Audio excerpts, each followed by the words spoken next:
What happens when a man on top of the world, the self-made CEO of a tech empire, decides his pregnant wife is no longer enough?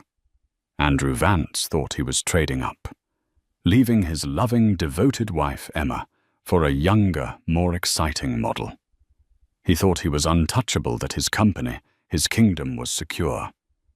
But he made one catastrophic miscalculation. He forgot who Emma's father was. This isn't just a story about infidelity. It's about a quiet, unassuming billionaire who watched his daughter's heart break and decided that revenge wasn't enough. He wanted annihilation.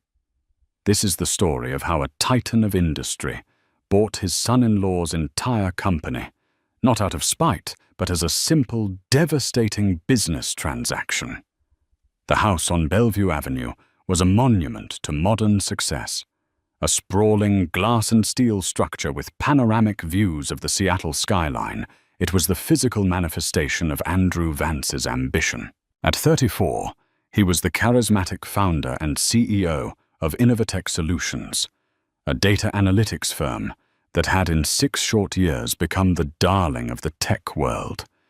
He had the jawline of a movie star, the confidence of a Roman emperor, and a wardrobe of bespoke suits that cost more than most people's cars. And he had Emma. Emma Beaumont Vance was the quiet, elegant heart of their home. To the outside world, she was the perfect CEO's wife, graceful, intelligent, and impeccably dressed. She hosted charity galas with an effortless charm that made old money and new tech money mingle without friction. But her true world was smaller, more intimate. It was the scent of the lavender she grew in their rooftop garden, the feel of the first tiny kick from the baby growing inside her, and the lingering hope that the man she loved would come home before midnight. Tonight, like most nights, he was late. Emma sat in the nursery. They had just finished painting, a soft, calming shade of sage green. The custom-built crib from a Scandinavian designer stood empty, a silent promise of the life that was about to begin. She was 7 months pregnant, and the weight of it was a constant comforting presence. She ran a hand over her swollen belly, humming a nameless tune. Her phone buzzed on the rocking chair beside her. It was a text from Andrew. "Closing the big one.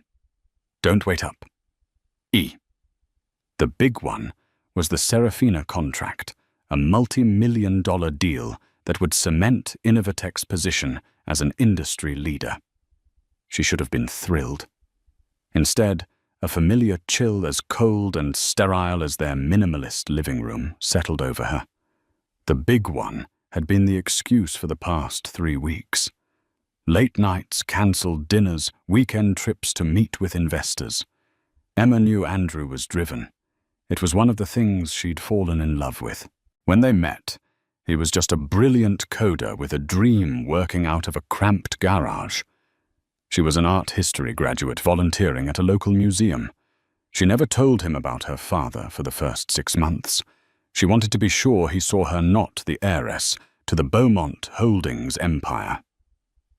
Her father, Alistair Beaumont, was a man who moved markets with a single phone call, a corporate titan who owned everything from shipping lines to pharmaceutical labs.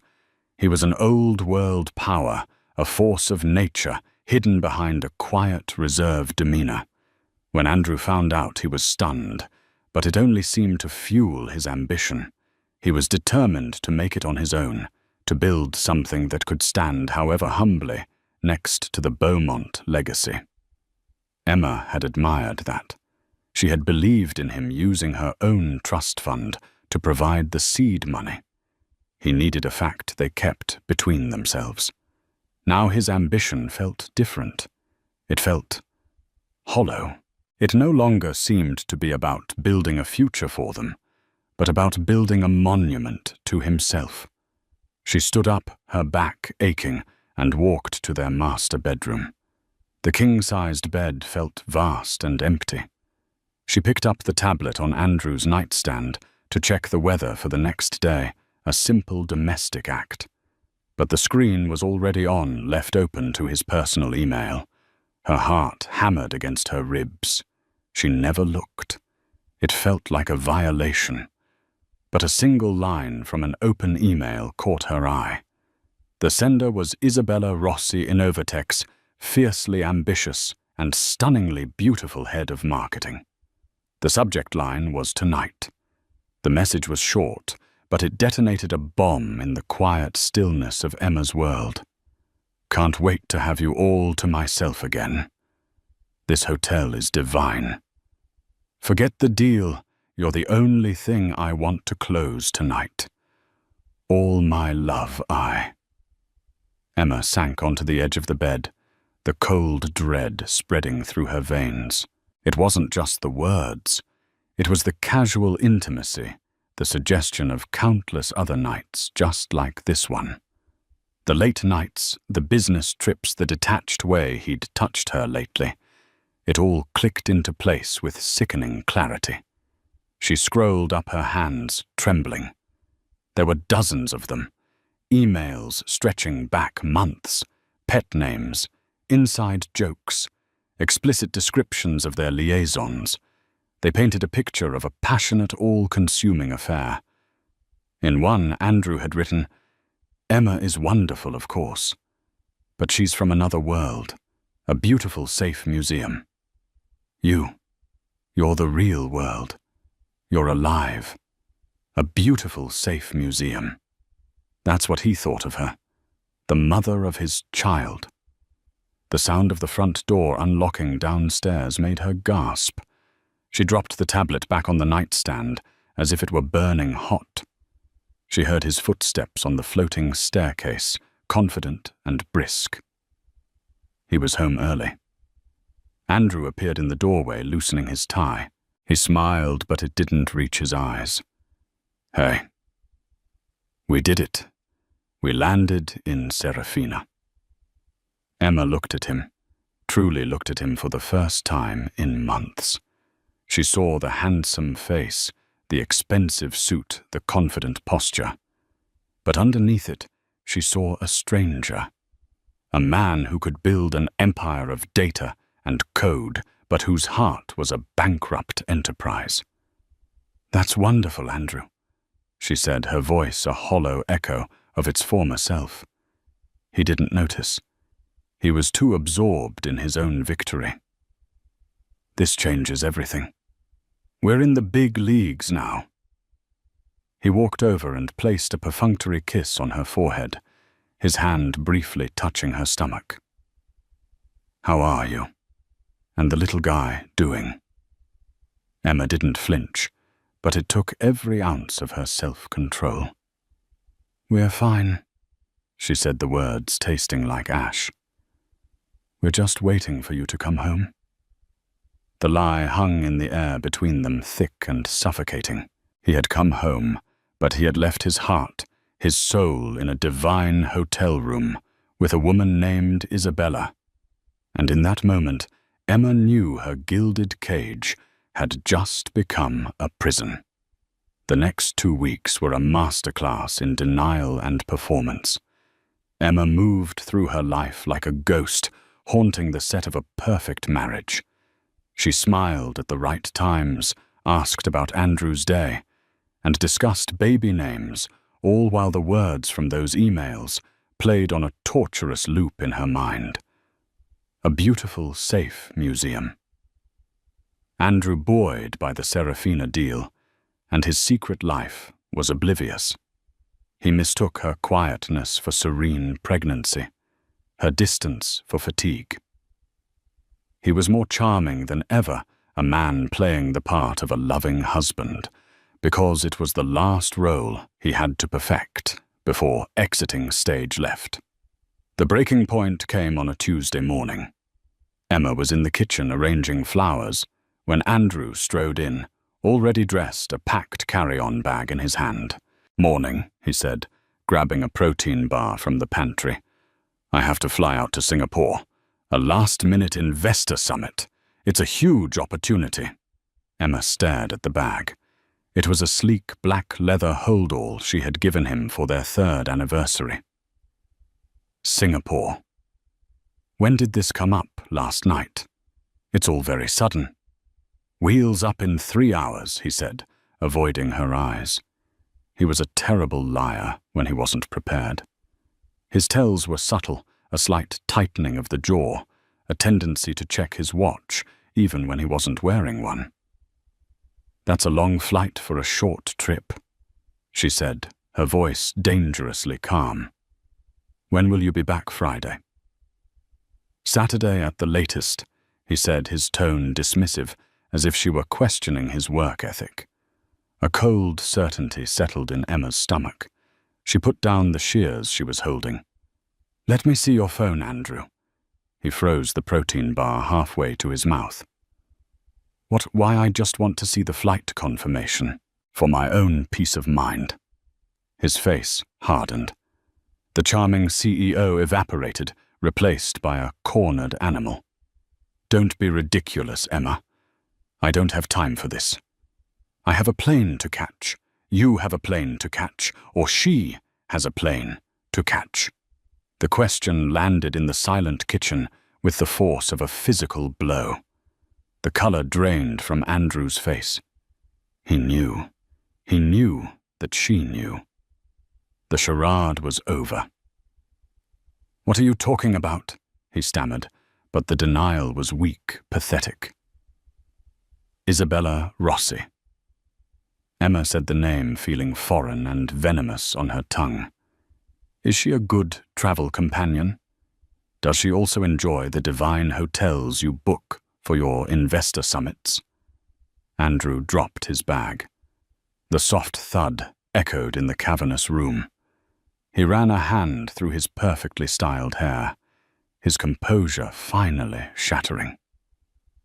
For a moment he looked lost, like the young man she had first met, the one who was terrified of failure. But it was fleeting. The arrogance returned colder and sharper than before. All right, he said, his voice low. All right. I didn't want you to find out this way. This way. Emma let out a laugh that sounded more like a sob. How did you want me to find out, Andrew? A memo? An email? Or were you just going to wait until our son was born and then tell me you'd found someone more alive? He flinched at her use of his own words. It's not like that. It's complicated. No, it's not. She shot back, her voice rising with a grief so profound it felt like it would tear her in two. It's the oldest, simplest, most pathetic story in the world. You got successful, and you decided your pregnant wife was weighing you down. You traded us in for something new and shiny. Emma.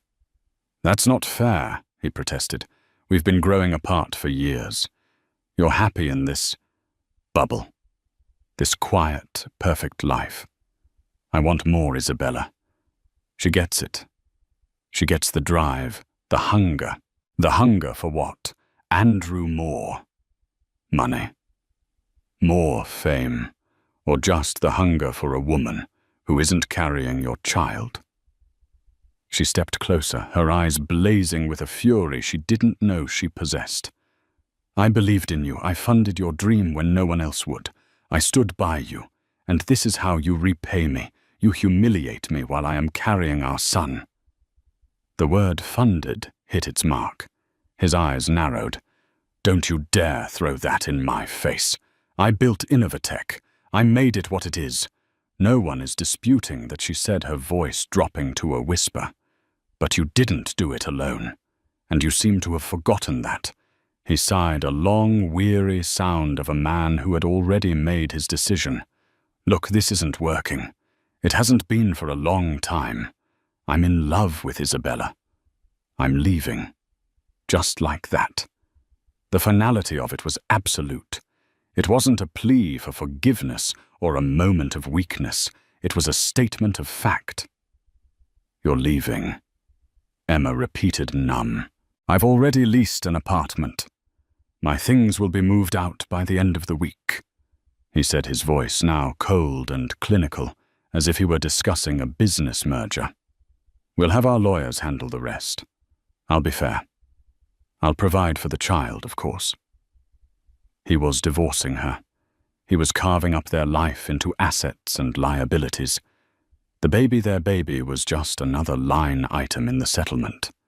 He picked up his bag and walked towards the door, stopping for a moment with his back to her. "It's for the best, Emma. For both of us." He didn't look back. He just walked out. The heavy front door clicked shut, the sound sealing the end of her world. Emma stood alone in the sun-drenched kitchen, surrounded by the beautiful empty trappings of her life. The flowers, the marble countertops, the view of the city. It was all just a set for a play whose leading man had just walked off stage. Tears streamed down her face, silent and hot. For a long time she didn't move. Then, with a shaking hand, she reached for her phone. She scrolled through her contacts past friends and doctors until she found the one name she knew she could always count on. The one man Andrew Vance had fatally underestimated. She pressed the call button. It rang twice. "Emma, is everything all right, sweetheart?" A calm, deep voice answered. She took a ragged breath, the sobs she had been holding back finally breaking free. "Dad?" she cried. "Dad, Andrew's gone. He left me." There was a pause on the other end of the line, a silence so profound it felt like the world was holding its breath. When Alistair Beaumont finally spoke, his voice was deceptively gentle, but underneath it, Emma could hear the sound of an epee sharpening its steel. "I'm on my way." Alistair Beaumont's office occupied the entire top floor of the Beaumont Tower, a sleek obsidian monolith that pierced the Seattle sky. From his desk, he had a god's-eye view of the city, the Puget Sound, and the distant snow-capped peaks of the Olympic Mountains. The room was a study in controlled power, dark mahogany, brushed steel, and a single priceless Rothko on the wall that radiated a deep, brooding energy. There were no family photos, no clutter, just a phone, a monitor displaying global market data, and the man himself. At 65, Alistair had the kind of stillness that made other men nervous. He wasn't loud or ostentatious. His power wasn't in what he said, but in what he didn't have to say. When he entered a room, valuations shifted and careers were made or broken. He had built his empire with a combination of brilliant foresight, relentless discipline, and a capacity for strategic ruthlessness that was legendary in the corporate world. But all of that was just business. Emma was his heart. He had ended the call with his daughter, his hand still resting on the receiver. He had listened to her broken sobs, and with each one a cold tectonic fury had begun to build deep within him. He had never liked Andrew Vance. He'd seen the raw, naked ambition in the young man's eyes from the beginning. He saw a man who didn't love his daughter, but loved what she represented, a shortcut to a world he was desperate to conquer. But Emma had loved him, and for Alistair, his daughter's happiness was the only variable that mattered. He had stood aside, offered quiet support, and hoped he was wrong. He had not been wrong. He swiveled his leather chair to face the window, looking down at the city sprawling below. Andrew Vance's company, Innovatech Solutions, was down there somewhere. A bright, shiny new building in the South Lake Union Tech Hub. A company built in part with his daughter's money and her unwavering belief. A company that had given her husband the power and platform to betray her in the most cruel and public way possible. Andrew thought he was a player. He thought his little tech firm made him a king. Alistair was about to show him what a real kingdom looked like. He pressed a button on his intercom. "Eleanor, get me Jake Thorne. Now." Jake Thorne was the head of mergers and acquisitions for Beaumont Holdings, a man Alistair affectionately referred to as his corporate predator. Thorne was a shark who swam in the deepest, most dangerous waters of international finance, and he was fiercely loyal to the man who paid him a fortune to be one. Less than 30 seconds later, his line chimed. "Jake here, Mr. Beaumont." Jake Alistair's voice was flat, devoid of emotion. "I have a new project for you. I want a complete top-to-bottom analysis of a company called Innovatech Solutions. Founder Andrew Vance." There was a brief pause. "The data analytics firm. They just landed the Serafina contract. Their valuation is soaring." "I'm aware," Alistair said. "I want everything. Shareholder breakdown debt structure. Key personnel vulnerabilities. I want to know where every dollar flows. I want to know the names of the janitors who clean their offices. I want it all delivered to my private residence by 6 a.m. tomorrow." "Understood, sir. May I ask the objective? Are we looking for a strategic partnership? An investment?"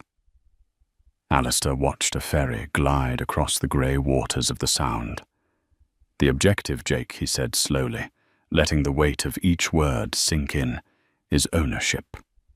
Another pause, this one longer. Jake Thorne was not a man easily surprised, but this was unexpected.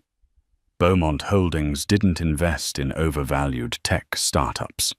They bought foundational industries, shipping manufacturing resources. "A hostile takeover?" Jake finally asked, his voice laced with professional excitement. "No," Alistair corrected him. "Nothing so dramatic. This will be quiet, clinical.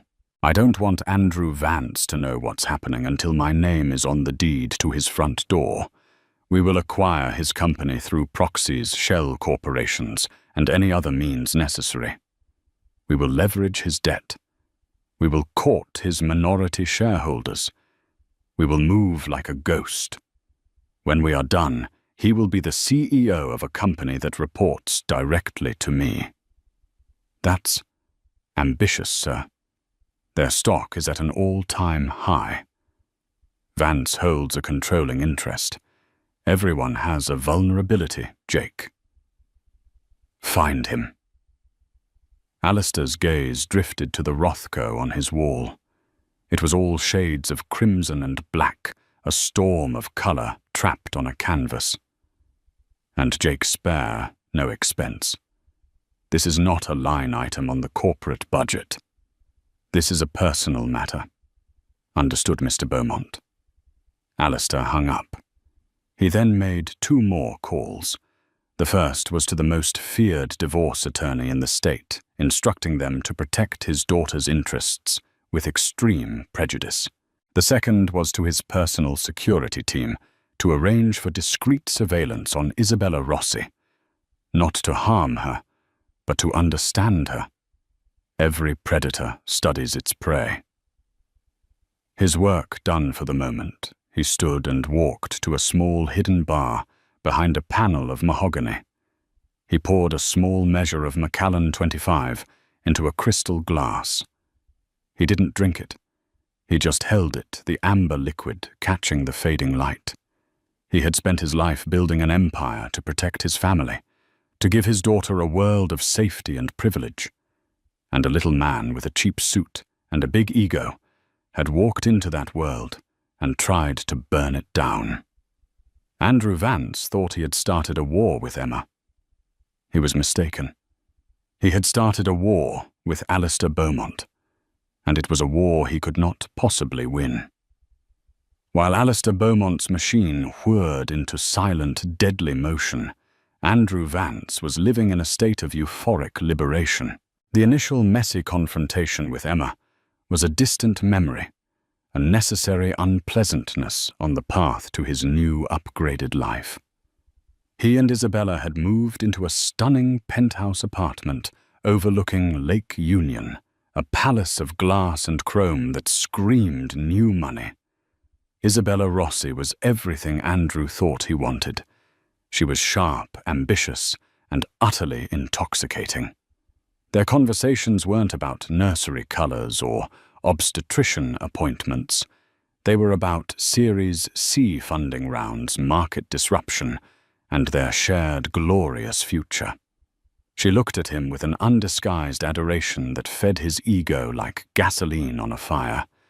She wasn't just his lover. She was his biggest cheerleader. "You're a legend, Andrew," she'd murmur, tracing the lines of his chest as they lay in bed, the city lights twinkling below. Leaving her, that took courage. You chose passion. You chose life. He believed her. He had reframed the narrative in his mind. He wasn't a man who had abandoned his pregnant wife. He was a visionary who had freed himself from the constraints of a conventional life that was holding him back. Emma, with her quiet elegance and old money sensibilities, had been an anchor. Isabella was a rocket. Innovatech Solutions was thriving. The Serafina deal had opened doors he'd only dreamed of. His face was on the cover of Tech Disruptors magazine, under the headline, "The Man Who Sees the Future." He was high on his own success, insulated from reality by a wall of sycophants and yes-men. The divorce proceedings began, and Andrew approached them with the same ruthless efficiency he applied to business. His lawyer, a slick corporate shark named Julian Croft, advised a swift, aggressive approach. "We make a generous but firm initial offer," Julian explained in his polished office. "Enough to make her look unreasonable if she refuses. We control the narrative. The brilliant, self-made man, providing for his ex-wife, who comes from a family of unimaginable wealth." Andrew agreed. He offered Emma the Bellevue house, which was technically in her name anyway, and a monthly child support payment that was by any normal standard astronomical. But it was a pittance compared to the true value of his stock in Innovatech, which he argued was a premarital asset he had built himself. He conveniently forgot the seed money Emma had provided. Emma, on the advice of her father's legal team, refused the offer without comment. "She's playing hardball." Andrew scoffed to Isabella over a $500 bottle of wine at a trendy restaurant. Her father is probably whispering in her ear, trying to squeeze me. "Let him try," Isabella said, touching his hand. "They can't touch you. You're fireproof." He felt fireproof. But strange things were beginning to happen on the periphery of his vision. A major institutional investor, one who had been with him from the early days, abruptly sold its entire 8% stake in Innovatech. The shares were bought up within minutes on the open market, but the buyer was a newly formed opaque holding company based in Delaware called North Star Acquisitions. It was unusual, but not alarming. Then 2 weeks later, a consortium of smaller venture capital firms who held another 12% collectively sold their shares. Again, they were snapped up instantly this time by a different entity, Apex Consolidated Ventures, registered in the Cayman Islands. Andrew's CFO, a nervous man named David Chen, brought it to his attention. "It's odd, Andrew," David said, pointing to a chart in the boardroom. "In less than a month, 20% of our company has been consolidated by 2 anonymous buyers. We don't know who they are or what their intention is." Andrew leaned back in his chair, feeling a flicker of annoyance. "It's a vote of confidence, David. Someone with deep pockets sees our potential and is buying in before our next quarterly earnings. send the stock into orbit. It's good news, but we don't know who someone is, David pressed. It could be a competitor looking to gain a foothold to get a seat on the board. No one is getting a seat on my board, Andrew said, with finality, his ego leaving no room for doubt. I still hold 51% of the voting shares. I am Innovatech, end of story. He dismissed David's concerns as overly cautious accounting department paranoia. He was too busy. He and Isabella were the city's new power couple, seen at every high-profile event. They were planning a trip to Monaco on a private jet. He was in the process of commissioning a custom sports car. He was living the life he'd read about in magazines, and he had no time for phantom threats. The ultimate symbol of his obliviousness came during a deposition for the divorce. Emma's lawyer, a formidable older woman named Harriet Mayhew, was questioning him about his assets. Mr. Vance, Harriet, said, her tone mild. Could you confirm the current ownership structure of Innovatech Solutions? Andrew smirked. Of course. I am the founder, CEO, and majority shareholder. And you hold 51% of the stock, is that correct? That is correct. So the remaining 49% is held by various institutional and private investors. Correct. Harriet Mayhew paused, looking down at a folder in front of her. And are you aware of any significant recent changes to the ownership of that 49%? Andrew felt a prickle of irritation. This was a fishing expedition. There's been some market activity. Healthy consolidation. It's of no concern. Harriet looked up, her eyes locking onto his. So you are unconcerned that a single unidentified block of buyers now controls 46% of your company, and that they have also in the past week bought up a significant portion of your corporate debt from 3 different financial institutions. The air left Andrew's lungs. 46%. Debt. It wasn't possible. David had said 20%. Where did she get this information? That's an unsubstantiated claim. He stammered, looking at his own lawyer, who looked equally blindsided. Harriet Mayhew simply smiled, a thin, predatory smile. Is it Mr. Vance? We shall see. He left the deposition feeling shaken for the first time. He called David Chen, his voice sharp with anger. What the hell is going on? David, why am I hearing about this from my wife's lawyer? David's voice was panicked. Andrew, I've been trying to tell you, the trading has been happening in dark pools, off-market transfers. It's sophisticated.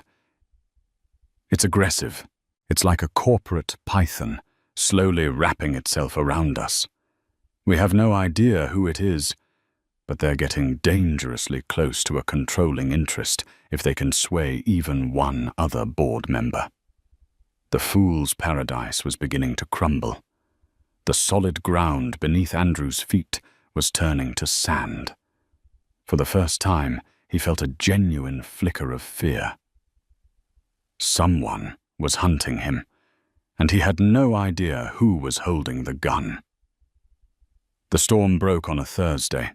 Andrew was in a board meeting presenting a rosy projection for the next fiscal year. He was trying to project an aura of calm, unshakable confidence, but the knowledge that a 46% stake in his company was held by a ghost gnawed at him. His board members, once deferential, were now asking pointed questions. They could smell the blood in the water. In the middle of his presentation, his CFO, David Chen, burst into the room, his face ashen. He didn't even knock. Andrew, you need to see this. He thrust a tablet into Andrew's hands. It was open to a press release that had just hit the wire services for immediate release. Beaumont Holdings announces acquisition of controlling interest in Innovatech Solutions. Andrew read the headline 3 times, but the words wouldn't make sense. It felt like a typo, a prank. Beaumont Holdings, Alistair's company. They were in shipping, pharmaceuticals, and heavy industry. They didn't touch tech. He scanned the text, his heart pounding a frantic, panicked rhythm against his ribs. Through its wholly owned subsidiaries, North Star Acquisitions and Apex Consolidated Ventures, Beaumont Holdings has successfully acquired 49% of the outstanding shares of Innovatech Solutions. Furthermore, Beaumont Holdings has assumed a majority position in Innovatech's corporate debt portfolio, effectively giving it strategic control of the company's financial future. A formal offer will be presented to the remaining shareholders to acquire all outstanding stock at a premium of 15% above yesterday's closing price. Mr. Alistair Beaumont has been appointed chairman of the board, effective immediately. The room fell silent. The board members stared at him, their faces a mixture of shock and dawning comprehension. North Star Acquisitions, Apex Consolidated Ventures. They weren't just anonymous buyers. They were Alistair. It had been Alistair all along. This wasn't a hostile takeover. That would have been noisy public. This was an assassination. A quiet, clinical, perfectly executed corporate maneuver that had been happening in the shadows for months while he was playing the role of the tech mogul. He had been so obsessed with his own reflection that he had failed to see the Titan standing right behind him. His phone began to vibrate violently in his pocket. It was his broker, his lawyer, and news outlets. The world was finding out. He felt a wave of nausea. He stumbled out of the boardroom, ignoring the stunned questions from his colleagues, and made his way to his office. His corner office with its panoramic views of the city. His city. His company. He sank into his chair, the press release still glowing on the tablet. It was a declaration of war. No, it was a declaration of victory. The war was already over. He had just been the last to know. Isabella chose that moment to walk in a bright smile on her face. "Darling, I was thinking about that gallery opening tonight." She stopped when she saw his face. "Andrew." "What is it?" "You look like you've seen a ghost." He just pushed the tablet across the desk towards her. She picked it up, her brow furrowing as she read. He watched her face as the information processed. The initial confusion, the flicker of disbelief, and then the slow, cold dawning of understanding. The adoration she usually looked at him with was replaced by something else calculation.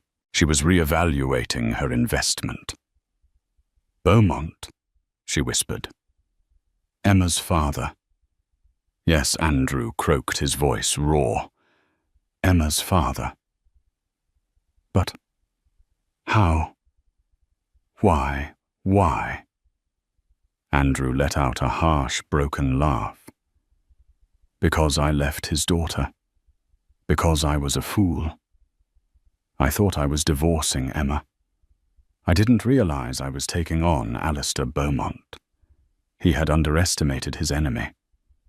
It was the cardinal sin of both war and business. He had seen Alistair as a relic, an old man from a bygone era of industry. He had never imagined that the old man's reach could extend so silently and so completely into his own world. Alistair hadn't just bought some stock. He'd bought Andrew's debt. He owned him. He owned the bank that held the lease on his fancy apartment. He owned the financiers who backed his next project. He owned his future. The intercom on his desk buzzed. It was his assistant. Her voice was trembling. "Mr. Vance, there's a Mr. Beaumont here to see you." Andrew felt a jolt of pure, cold terror. He was here. The ghost was no longer in the machine. He was standing at the gates. "Send him in," Andrew said, his voice barely a whisper. The door opened, and Alistair Beaumont walked into the office. He was dressed in a simple, perfectly tailored grey suit. He looked calm, almost serene. He took in the office, his gaze lingering for a moment on the ostentatious modern art Andrew had spent a fortune on. His eyes the same shade of deep blue as Emma's finally settled on Andrew. They held no anger, no malice. Just the quiet, terrifying indifference of a man looking at a column of numbers on a spreadsheet. Vance Alistair said, his voice as quiet as the hum of the air conditioning. "I believe you've been introduced to your new chairman." The silence in the office was absolute. Isabella seemed to shrink, making herself small in the presence of this new immense gravity that had just entered the room. Andrew stood up, his legs feeling unsteady. He was a king in this castle, but the man who had just walked in owned the ground it was built on. Alistair Andrew began trying to inject a strength into his voice that he didn't feel. "What is this? Some kind of sick joke? A scare tactic for the divorce?" Alistair Beaumont allowed a small, humorless smile to touch his lips. He walked past Andrew and stood by the floor-to-ceiling window, looking down at the city below. "There is no joke, Andrew," he said, his back still to him. "This is business. My business now. I looked at your company, and I saw an asset that was mismanaged, over-leveraged, run by a CEO whose attention was divided. So I corrected the market." "You corrected the market." Andrew's voice rose, bordering on hysterical. "You destroyed me. You did this to get back at me, for Emma."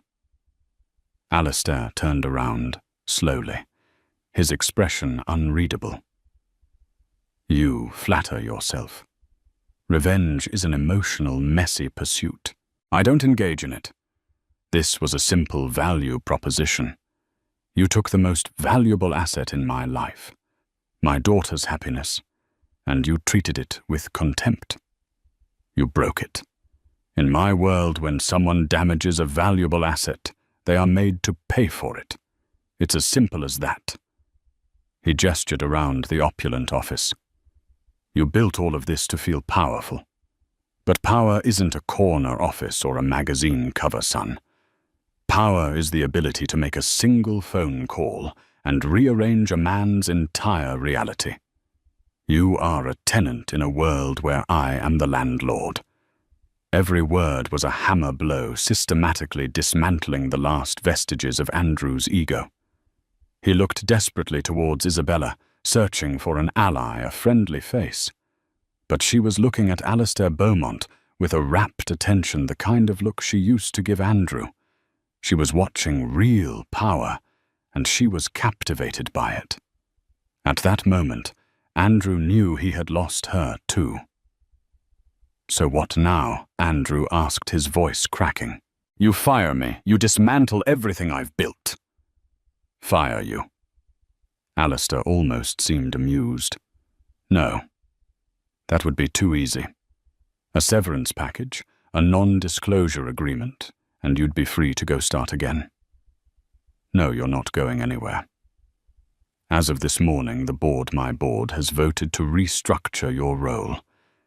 You are no longer CEO." He paused, letting the words hang in the air. "You've been reassigned. You are now the Vice President of Legacy Systems Integration. You'll be reporting to the new CEO who starts on Monday. Your office will be on the 4th floor. I'm told it has a lovely view of the parking garage." The humiliation was so profound, so absolute, that Andrew couldn't even speak. He was to be a middle manager in the company he had created, a ghost haunting the hallways of his own kingdom, forced to watch as another person sat in his chair, lived his life. It was a fate worse than being fired. It was a corporate death sentence. "You're a monster," Andrew whispered. I am a father, Alistair corrected him, his voice suddenly hard as granite. You put my pregnant daughter through hell. You made her feel worthless. You did that in a world where I exist. Did you really think there would be no consequences? Alistair then turned his attention to Isabella for the first time. He didn't glower or threaten. He simply looked at her. Ms. Rossi, he said, his tone polite. Your position as head of marketing has been made redundant. Your access cards will cease to function in 1 hour. Security will escort you out. Good day. He didn't wait for a reply.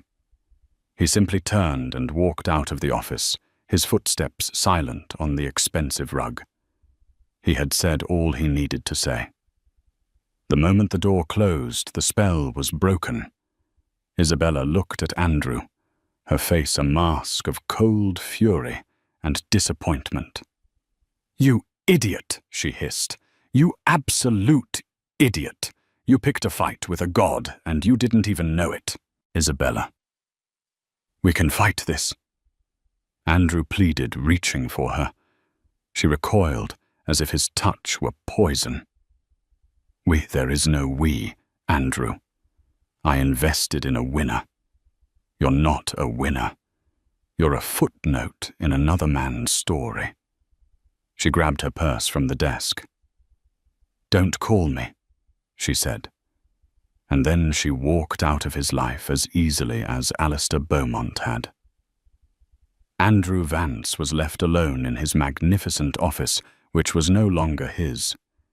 He looked out at the city, but the view was different now. It was no longer a kingdom at his feet. It was a world that had chewed him up and spit him out. A world that belonged to men like Alistair Beaumont. He had flown too close to the sun, and his wings, which he had thought were made of steel, had turned out to be made of wax. He had lost everything.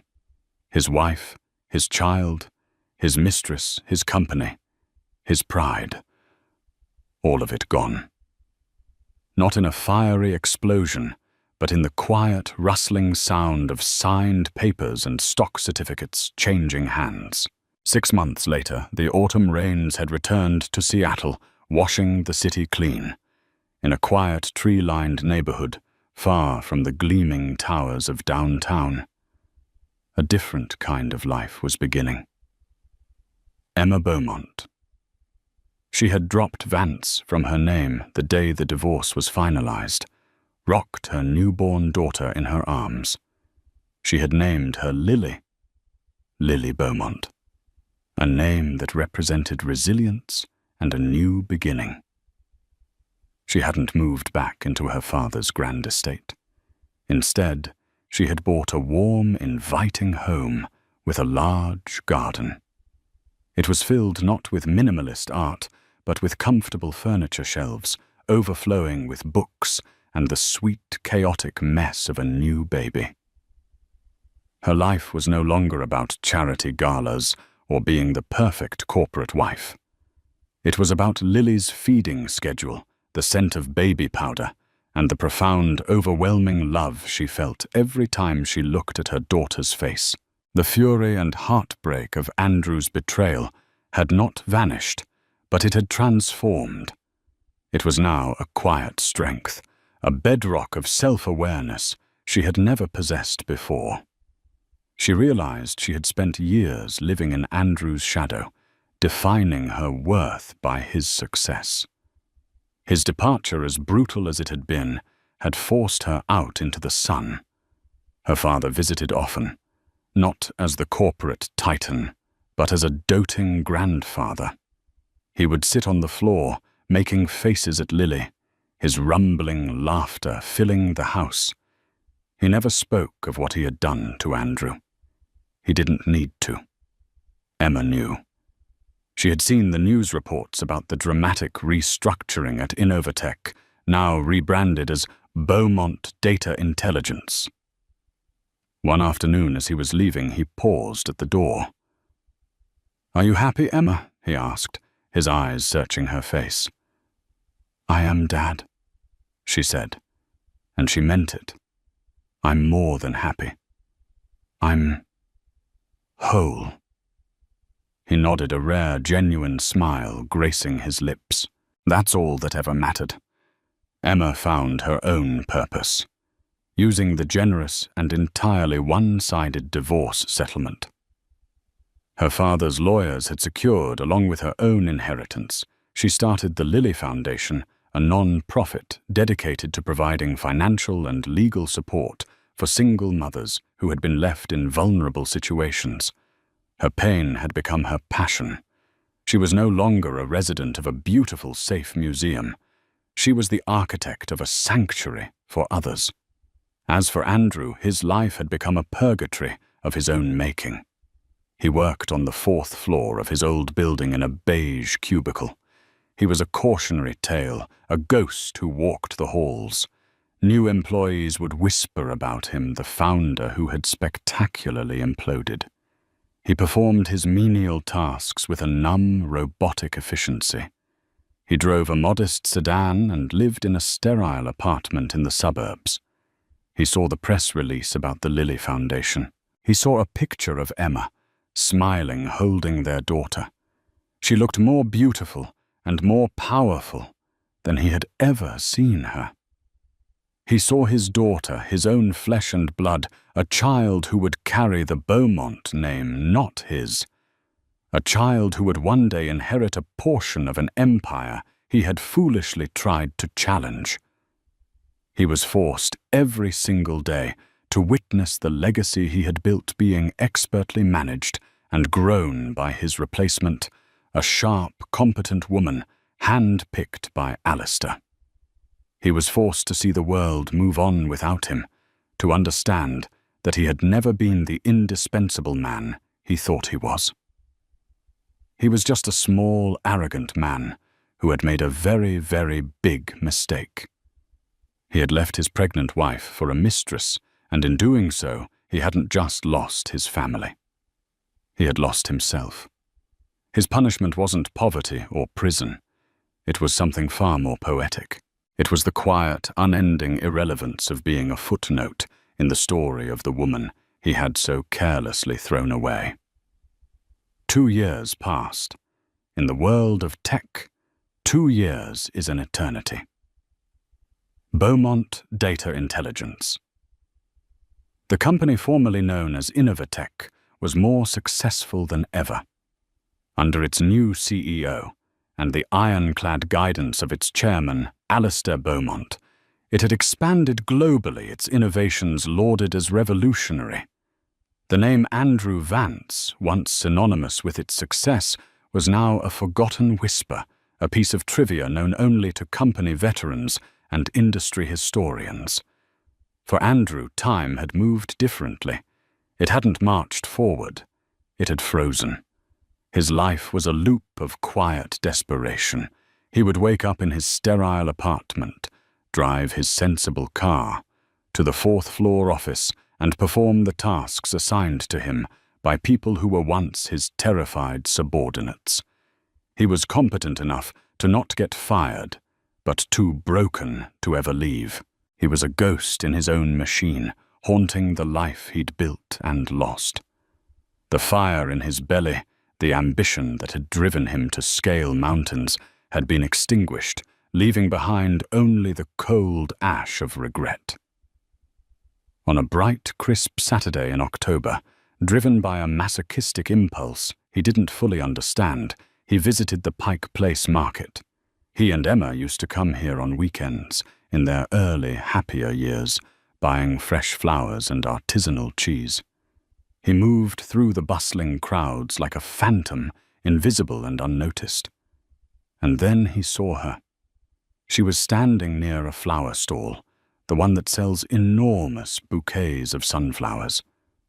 But it wasn't the Emma he remembered. The perfectly coiffed, elegantly dressed CEO's wife was gone.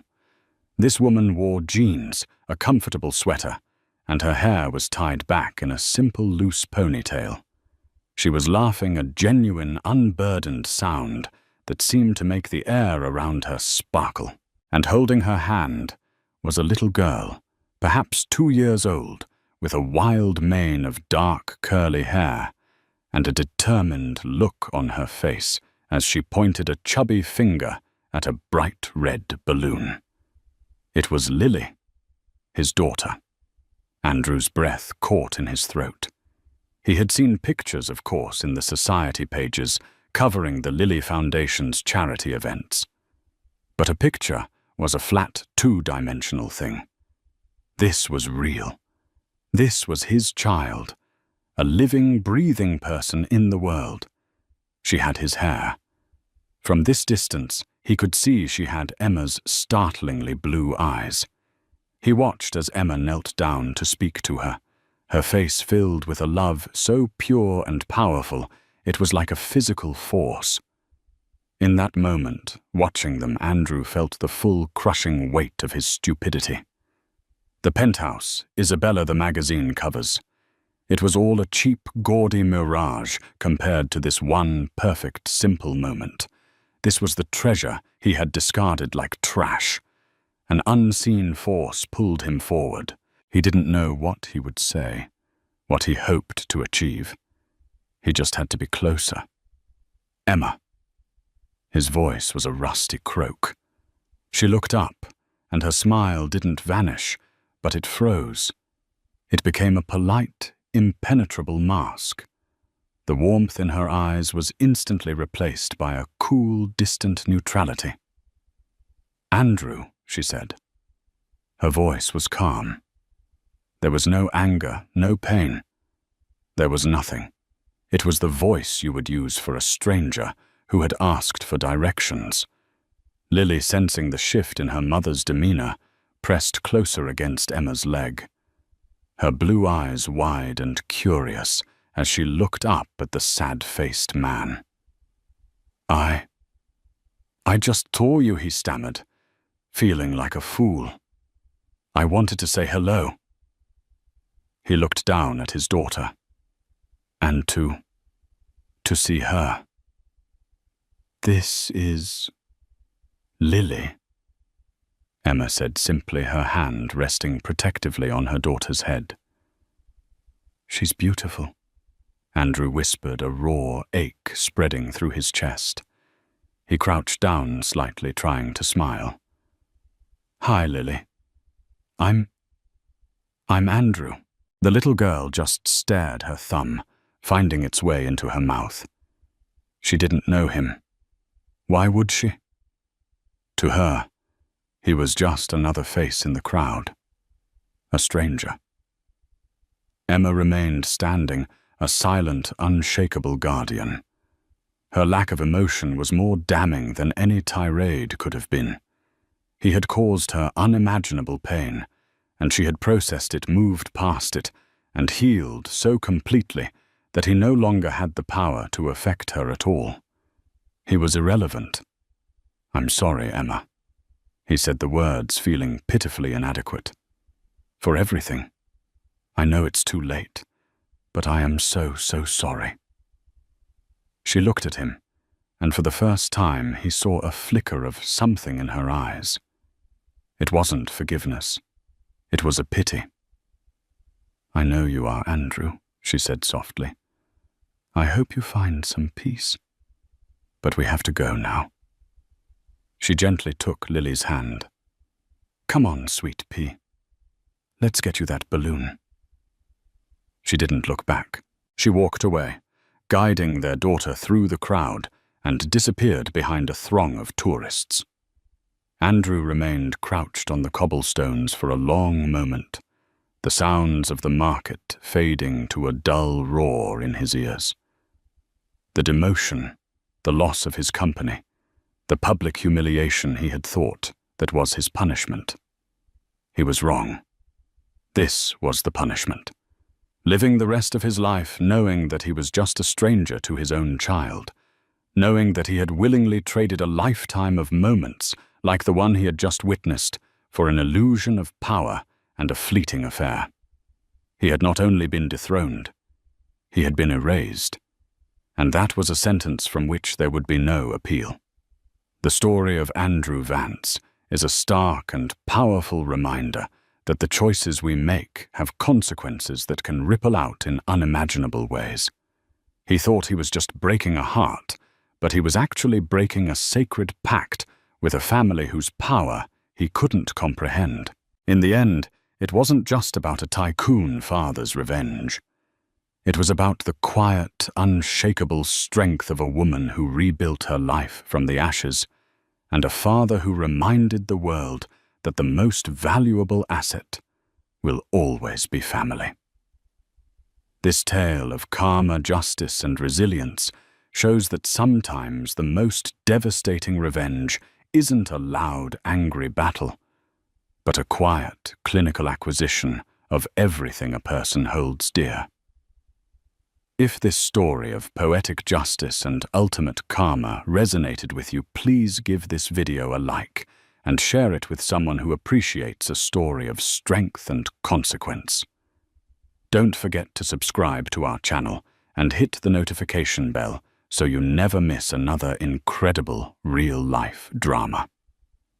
What would you have done in Alistair's position? Let us know in the comments below. We love hearing your thoughts. Thank you for listening.